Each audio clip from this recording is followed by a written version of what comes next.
मेरे प्रिय श्रोता बंधुओं, प्रत्यक्ष और अप्रत्यक्ष रूप में मेरी अमर कथा सुनने वाले समस्त जिज्ञासु श्रोता बंधुओं, आप सभी को बहुत बहुत साधुवाद। मैं अपने सत्संग के माध्यम से आप लोगों को रामचरितमानस जो गोस्वामी तुलसीदास जी ने लिखा, ये वाकई में रामचरितमानस भगवान शंकर का है। सबसे पहले उन्होंने इस रामचरितमानस को लिख करके अपने अंतःकरण में रख लिया था और माता पार्वती जी के बहुत विनय के बाद जब उनको परखा कि नहीं, ये सच्ची जिज्ञासु हैं, भक्त हैं परमात्मा राम की, तब उन्होंने सही स्थान अमरनाथ पे सुनाया था। कहते हैं इसको सुन करके जो इसको सुन लेता है, जो भी व्यक्ति, वो अमर हो जाता है। इसीलिए इसका नाम क्या पड़ा? अमर कथा नाम पड़ा था। और कहते हैं शुक ने सुन लिया था। भगवान शंकर की शर्त थी कि इसको तुम्हारे अलावा और कोई न सुन पाए। तो क्या भगवान शंकर समदर्शी नहीं थे? वो तो तत्वदर्शी सद्गुरु हैं।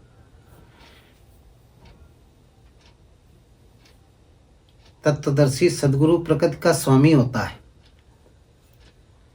माता पार्वती जी प्रकृति हैं तो भगवान शंकर पुरुष हैं। तो प्रकृति को सुना रहे हैं। प्रकृति का जो स्वामी हो प्रकृति को सुना रहा है। प्रकृति का मतलब इस अष्टधा मूल प्रकृति में जितने भी भूत प्राणी हैं, सबको ये कथा सुना रहे थे। सबके सुनने के लिए कथा कहा। और इसको जो सुन लेता है तो अमर हो जाता है। ये शर्त रखी थी। माता पार्वती जी से बोली ठीक है, आपको ओंकारी बनना पड़ेगा। बोले ठीक है। तो पुराणों की कथा में बताया गया है कि उसको शुक ने सुन लिया था, तोते ने। जब माता पार्वती जी को नींद आ गई थी तो वही ओंकारी वही भर रहा था। भगवान शंकर कथा सुना रहे थे, पार्वती जी सुन रही थी, लेकिन सुनते सुनते इनको आ गई थी नींद। तो ओंकारी वो भर रहा था, भरने लगा सुआ। वो बैठा था सुआ एक पिंजड़े में, एक उसमें खो में बच्चा था। सुए का बच्चा था। लेखों में तो बताया गया कि अंडे के अंदर था, एक अंडा था, उसके अंदर वो बच्चा था। वो ओंकारी भर रहा था।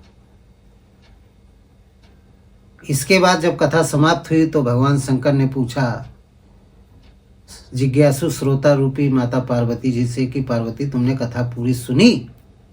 अब मैं पूछ रहा हूँ बीच बीच में, जो प्रसंग सुनाया उसमें पूछ रहा हूँ, अब बताओ। तो बीच में नहीं बता पाए, क्योंकि जहाँ पे सो गई थी उतनी कथा इनकी स्मृति में नहीं थी। स्मृति काल था, लेखन लेखन वाला समय काम नहीं था, नहीं बता पाई।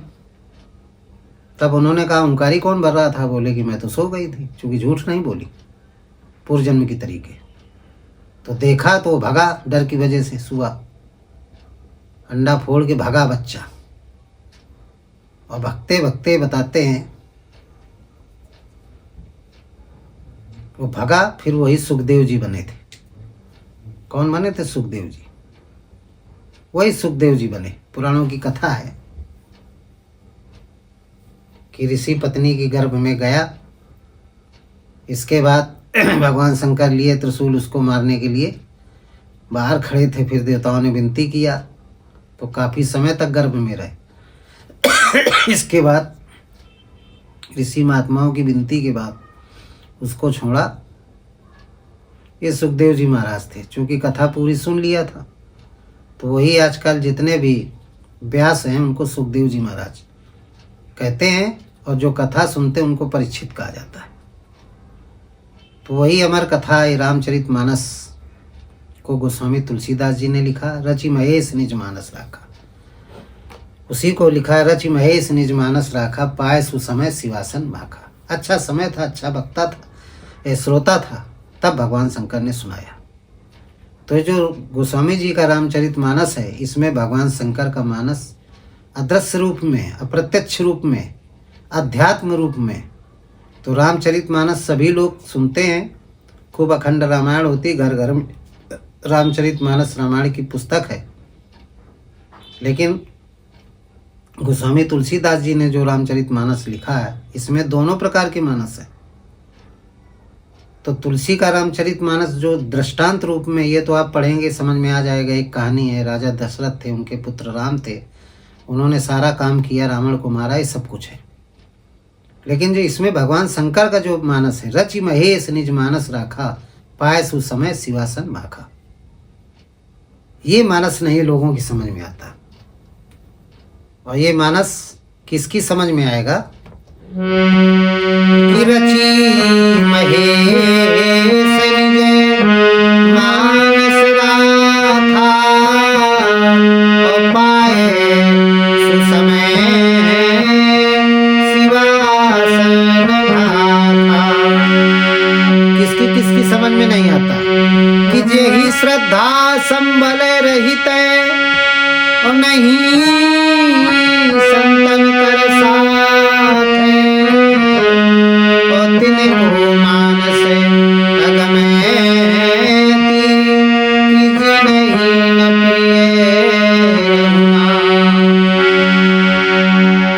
गोस्वामी जी ने स्पष्ट कर दिया है कि रचि महेश निज मानस राखा, पाए सुसमय शिवासन माखा। ये भगवान शंकर का मानस है। और किसकी बात समझ में नहीं आती, इसके अध्यात्म को कौन नहीं समझ पाता। जय श्रद्धा संबल रहित, नहीं संतन कर साथ, तिनको मानस अगम अति, जिन्हें न प्रिय रघुनाथ। उनको शंकर का मानस बहुत अगम लगता है, जिनके अंदर श्रद्धा नहीं, हृदय स्थित राम पर, गुरु पर विश्वास नहीं है, और संतों का साथ नहीं किया। और हृदय स्थित राम का, जो श्री राम जी के अंदर थे, तत्वदर्शी जो सदगुरु है, उनका ध्यान नहीं किया। शंकर स्वरूप जो सदगुरु है, उनका ध्यान नहीं किया, श्रद्धा नहीं किया हृदय स्थित राम पर, और संतों का साथ नहीं किया। उनको रामचरितमानस बहुत अगम लगता है, बहुत कठिन लगता है, उनकी बात समझ में नहीं आएगी।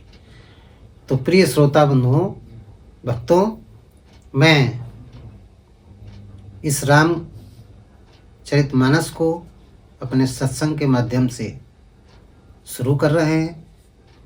आप लोग इसका श्रवण करें नित्य, प्रत्यक्ष और अप्रत्यक्ष रूप से, आपका कल्याण होगा, आप अमर हो जाएंगे। अमर का मतलब है कि जो ये स्थूल शरीर है आपका, इस शरीर को त्याग करके आप दोबारा पंचभूत शरीरों में नहीं आएंगे, आपको मोक्ष मिल जाएगा। और आएंगे भी तो वैभवशाली ऐश्वर्य युक्त मानव शरीर पाएंगे। ऐसा शरीर पाएंगे कि जो इच्छा करियो मन माही, हरि प्रसाद कछु दुर्लभ नहीं। ऐसे घराने पे आपका जन्म होगा। आप कभी विचार करिए कि ऐसे घरानों पर समृद्धशाली IAS PCS बड़े बड़े नेता, प्रधानमंत्री, राष्ट्रपति, उनके घरानों में बच्चे जन्म लेते हैं। बड़े बड़े धर्मार्थ पुरुष, उनके घराने में बच्चे जन्म लेते हैं। तो वही जीवात्माएं क्यों जाती है? कौन सी जीवात्माएं? ये वही जीवात्माएं जिन्होंने हमारी कथा, भगवान शंकर की कथा को सुना है और सुन करके अपने जीवन में उतारा है, आचरण किए, उनको ये दूसरे प्रकार की मोक्ष है। एक तो मोक्ष है कि फिर आना नहीं पड़ेगा, जो जाने सो देव जनाई जानत तुम्हें तुम्हें हो जाए, उसी परम चेतना में आप विलीन हो जाएंगे। जिसको आत्मा कहते हैं उसी को परमात्मा कहते हैं। या फिर मानव शरीर धारण करेंगे तो आत्मा आपके अंदर जागृत हो जाएगी, तो परमात्मा स्वरूप रहेंगे। निर्गुण रूप सुलभ अति सगुण जाने नहीं कोई, सुगम अगम नाना चरित सुनि मुनि मन ब्रह्म होए। साकार ब्रह्म के रूप में इस धरा पे आप रहेंगे। आपके अंदर सारी ऐश्वर्य शक्तियाँ, अष्ट सिद्धि, नौ निधि, 6 ऐश्वर्य रहेंगे। जैसे श्री राम जी साकार ब्रह्म के रूप में, श्री कृष्ण जी के, हनुमान जी की तरीके 24 अवतार जितने हुए, बड़े बड़े महापुरुष हुए, संत हुए, इनके रूप में सारे स्वर रहेंगे। 3 सुख संपद विनय बुलाए, धर्मशील पर जाए सुआए। जिम सागर स्थिरता में जाई, जद्दपताई कामना नाई। बिना थोड़ा भी परिश्रम करने के बाद बहुत अधिक धन प्राप्त होगा, ईश्वर प्राप्त होगा। वो मैं रामचरित कथा राम का चरित्र, वो भगवान शंकर की का रामचरितमानस आपको सुनाने का प्रयास करने जा रहा हूँ। ये निरंतर चलेगी हमारी कथा। आप इसको सुनिएगा, एक टाइम से इसको टाइमबद्ध सुनाया जाएगा और प्रत्यक्ष रूप से आप लोग सुनेंगे और अप्रत्यक्ष रूप से सोशल मीडिया के माध्यम से आप सुनेंगे। बड़ा पावन चरित्र है। तो हम शुरू करते हैं बालकांड का प्रथम मंगलाचरण से हम शुरू करते हैं। तो आज का जो प्रसंग है वो है रामचरितमानस बालकांड का मंगलाचरण। रामचरितमानस बालकांड का मंगलाचरण, इस यहाँ से शुरू करते हैं और पूरी रामायण चलेगी लास्ट तक। नित्य आप इसका श्रवण करें। तो गोस्वामी जी ने लिखा है प्रस्तावना में कि वर्णानाम अर्थ संघानाम रसानाम छंदसामपि मंगलानाम चाकर्तारो कि वंदे वाणी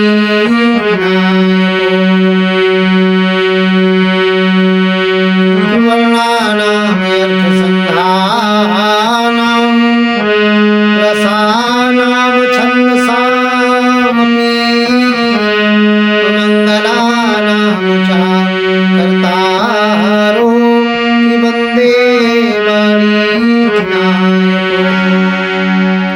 संत गोस्वामी जी कहते हैं कि मैं सबसे पहले अंतःकरण की दो वृत्तियां, सबके अंतःकरण में दो वृत्तियां हैं। कौन कौन सी? वर्णा नाम अर्थ संगाना, रसा नाम छंद सामपी, मंगला नाम चा करतारो, वंदे वाणी विनायको। किसकी वंदना करूंगा? अंतःकरण की दो वृत्तियां, वाणी और विनायक। वाणी माने सरस्वती जी और विनायक माने गणेश जी। तो मैं सबसे पहले अंतःकरण की दो वृत्तियां श्री गणेश जी और माँ सरस्वती जी की प्रथम वंदना करता हूं। जिनकी कृपा से हमारी वाणी पवित्र अक्षर, अलंकार, छंद, दोहा, चौपाई से युक्त अंतःकरण में ये वाणी जागृत हो जाएगी, जिससे मैं भगवान शंकर का जो रामचरितमानस है इसका मैं अक्षर से वर्णन आप लोगों के सामने कर सकूंगा, इसको लिख सकूंगा। ये गोस्वामी जी ने वंदना किया, तो मैं वंदना कर रहा हूं। इसलिए मैं सबसे पहले उनकी वंदना करूंगा, जिससे मैं अच्छे से भगवान शंकर का जो रामचरितमानस है उसको लिख सकूं। गोस्वामी जी कहते हैं, और मैं कह रहा हूं कि मैं आपके सामने बोल सकूं। इसलिए मैंने वर्णा नाम अर्थ संगाना, रसा नाम छंद सामपी, मंगला नाम चा करतारो, वंदे वाणी विनायको।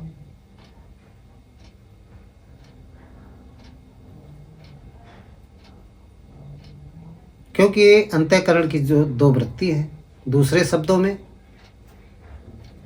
श्रद्धा और विश्वास रूपी माता पार्वती और भगवान शंकर की वंदना करूंगा।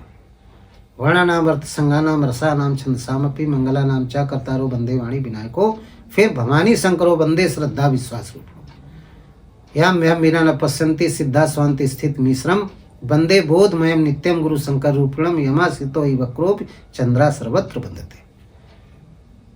तो पहले मैं वंदना मैंने किया, अंतःकरण की जो दो वृत्तियां हैं, माता सरस्वती और श्री गणेश भगवान, भगवान श्री गणेश और माता सरस्वती, यानी सरस्वती देवी और गणेश देवता, ये दो वृत्तियां हैं अंतःकरण में। चूंकि अंतःकरण की बात है, बाहर के थ्रू गणेश हमारी मदद करेंगे। अंतःकरण में जो गणेश हैं, सरस्वती है, मैं उनकी वंदना करूंगा, तभी अच्छा बोल पाऊंगा आप लोगों के सामने। इसीलिए सबसे पहले मैंने गणेश जी और सरस्वती जी की वंदना की। अब ये सरस्वती जी और गणेश जी क्या है? मन सहित 10 इंद्रियों की निरोध करने वाली जो वृत्ति है। देखिए गोस्वामी जी ने 2 जगह वंदना किया। एक यहाँ वंदना किया संस्कृत में, तो ये अंतःकरण के जो भगवान शंकर का मानस है उस गणेश की वंदना किया है। ये गणेश कौन है? इन गणेश के लिए मैं बता रहा हूँ अध्यात्म के माध्यम से। जब 10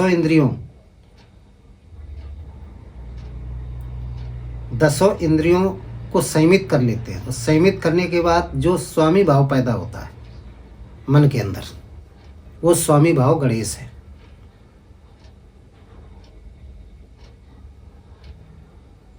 और स्वामी भाव प्राप्त करने वाली जो वृत्ति है वाणी की, यानी मन बुद्धि चित्त अहंकार, तो जो बुद्धि है, बुद्धि को वाणी कहते हैं। चतुष्टय अंतःकरण ये 4 है, मन बुद्धि चित्त अहंकार। तो जो बुद्धि है, चतुष्टय अंतःकरण का जो एक भाग बुद्धि है, वो सरस्वती है, उसकी भी वंदना करता हूँ। क्योंकि इनकी वंदना नहीं करेंगे तो हम अच्छा बोल नहीं पाएंगे। फिर इसके बाद भवानी शंकरो वंदे श्रद्धा विश्वास रूपम यम भयम बिना न पश्यन्ति सिद्धा स्वांति स्थित मिश्रम वंदे बोधमयम नित्यम गुरु शंकर रूपिणम यमासितो ही वक्रोप चंद्रा सर्वत्र बंधते। फिर श्रद्धा रूपी पार्वती भवानी और श्रद्धा विश्वास रूपी शंकर जी। भवानी शंकरो वंदे श्रद्धा विश्वास रूपिणम। फिर उस परमात्मा में श्रद्धा रूपी पार्वती, यानी पार्वती रूपी जो श्रद्धा है, वो श्रद्धा किस पर? हृदय स्थित राम पर कर रहा हूँ और विश्वास गुरु पर कर रहा हूँ। क्योंकि गुरु कौन है? वंदे बोधमयम नित्यम गुरु शंकर रूपिणम यमासितो ही वक्रोप चंद्रा सर्वत्र बंधते। जो टेढ़े चंद्रमा रूपी टेढ़े हमारे मन को सीधा करते हैं, वो शंकर स्वरूप सदगुरु हैं। मैं उन सदगुरु भगवान शंकर की वंदना करता हूँ जो हमारे टेढ़े मन को सीधा कर देंगे। हमारा मन टेढ़ा है चंद्रमा की तरीके, यमासितो ही वक्रोप चंद्रा सर्वत्र बंधते। तो मैं उन शंकर भगवान तत्वदर्शी सदगुरु को मैं प्रणाम करता हूँ, मैं उनकी वंदना करता हूँ जो हमारे टेढ़े मन को सीधा कर दें, जिससे गणेश जी और देवी सरस्वती जी की कृपा से हम अच्छा बोल सकें। यमासितो ही वक्रोप चंद्रा सर्वत्र बंधते। सीताराम गुणग्राम पुण्यारण्य विहारणो वंदे विसिद्ध विज्ञानो कवीश्वर कवीश्वर। सीताराम गुणग्राम पुण्यारण्य विहारणो वंदे विसिद्ध विज्ञानो कवीश्वर कपीश्वरो। फिर सीताराम रूपी वन में विहार करने वाले कवीश्वर, कवि परम पूज्य वंदनीय श्री वाल्मीकि जी की वंदना करता हूँ और कपीश्वर हनुमान जी की वंदना करता हूँ। जो सीताराम गुणग्राम पुण्यारण्य विहारणी, सीताराम रूपी वन में विहार करने वाले ऐसे संत कवि वाल्मीकि जी और भक्ति रस में डूबे रहने वाले, राम भक्ति में डूबे रहने वाले हनुमान जी, उनको मैं उनकी वंदना करता हूँ। ये सब अंतःकरण की बात है। अब अंतःकरण में हनुमान कौन है? वैराग्य को हनुमान जी कहा गया है। ज्ञान को क्या क्या? ज्ञान को वाल्मीकि जी कहा गया है। फिर तो भवानी शंकरो वंदे श्रद्धा विश्वास रूपिणो यम बिना न पश्यन्ति सिद्धा स्वांति स्थित मिश्रम वंदे बोधमयम नित्यम गुरु शंकर रूपिणम यमासितो ही वक्रोप चंद्रा सर्वत्र बंधते। फिर उद्भव स्थिति संहार कारणीम क्लेश हारणीम सर्वश्रेष्ठ सीताम नतो हम राम वल्लभाम यन माया विश्वखिलम ब्रह्मादि देवासुराय सत्वाद में से वात सकलम रज्जो यथा हे ब्रह्मा। फिर उद्भव स्थित संहार करणी क्लेश हारणी, भगवान की जो योग माया है, जो अष्टधा मूल प्रकृति की स्वामिनी है, जो 8 तत्वों से बनी, छित जल पावक गगन समीर मन बुद्धि चित्त, ये अष्टधा मूल प्रकृति है। इसकी जो स्वामिनी है, जिसके 3 पुत्र हैं ब्रह्मा विष्णु महेश, 3 स्थितियां हैं, 3 वृत्तियां हैं, उद्भव स्थिति और संहार करण। ये 3 स्थितियां 3 प्रकार का काम करती हैं। सृष्टि का सृजन करना यानी उत्पन्न करना, पालन करना और विनाश करना। इन्हीं 3 स्थितियों को पुराणों में ब्रह्मा विष्णु और महेश के नाम से संबोधित किया गया है। ये तीन जो कार्य करती है, सर्वश्रेष्ठ करीम सीताम न तो आम राम बलवाम, वो हृदय स्थित राम की जो वल्लभा है, प्रिया है, पत्नी है, योग माया जिनको सीता कहा गया है, उनको मैं प्रणाम करता हूं। सर्वश्रेष्ठ सीताम न तो आम राम बलवाम यन माया विश्वकलम ब्रह्माद्य दिवसरा, ये सत्वाद में से वहां सकल जो यथा है ब्रह्मा, उनको मैं प्रणाम करता हूं। सर्वश्रेष्ठ करीम सीताम न तो आम राम बलवाम यन माया विश्व अखिलम ब्रह्मादि देवासुरा, इस सत्वाद में से बात यन माया विश्व अखिलम ब्रह्मादि देवासुरा, जिनकी माया से विश्व अखिलम ब्रह्मादि देवासुरा, ब्रह्मा विष्णु महेश सारा ब्रह्मांड इसकी रचना हुई। नाना पुराण निगमाम सम्मतम यदि रामायण निक्तम स्वांता सुखा तुलसी रघुनाथ गाथा भाषा निबंध मत मंजूर मात्र। गोस्वामी जी कहते हैं कि जिनकी कृपा से नाना पुराण निगमागम, अनेकों प्रकार के वेद वेदांत पुराणों में जिनकी कथा, जिनके चरित्र का व्याख्यान किया गया है, नाना पुराण निगमागम सम्मतम यदि रामायणे निगदोयतम स्वांता सुगा तुलसी रघुनाथ गाथा भाषा निबंध मति मंजुल मातनु। गोस्वामी जी कहते अपने स्वांता सुखा, अपने सुख के लिए, अपने आत्मज्ञान के लिए, संसार के सुख के लिए सभी भाषाओं को लिपिबद्ध करके अच्छी भाषा बना करके अवधी भाषा में मैं रामचरितमानस का व्याख्यान करने जा रहा हूँ। मुझ पर सब लोग कृपा करें। ये मंगलाचरण है। तो आप नित्य हमारी कथा को सुने और हम एक एक चीज बताएंगे, एक एक चीज बताएंगे आपको रामायण के माध्यम से। आप इसका श्रवण करें, आपका जीवन धन्य हो जाएगा। तो ये मंगलाचरण था। आगे की कथा आगे वाले एपिसोड में हम बताएंगे। नित्य आप हमारी कथा में बने रहें, आपका कल्याण होगा। रामचरितमानस भगवान शंकर का मानस हम प्रतिदिन सुनाएंगे सोशल मीडिया के माध्यम से, प्रत्यक्ष और अप्रत्यक्ष रूप में हम व्यासपीठ पे सुनाएंगे, अप्रत्यक्ष रूप में आप सोशल मीडिया में सुनेंगे। अगला प्रसंग आपको अगले दिन सुनाया जाएगा। तो बोलिए सद्गुरुदेव भगवान की जय।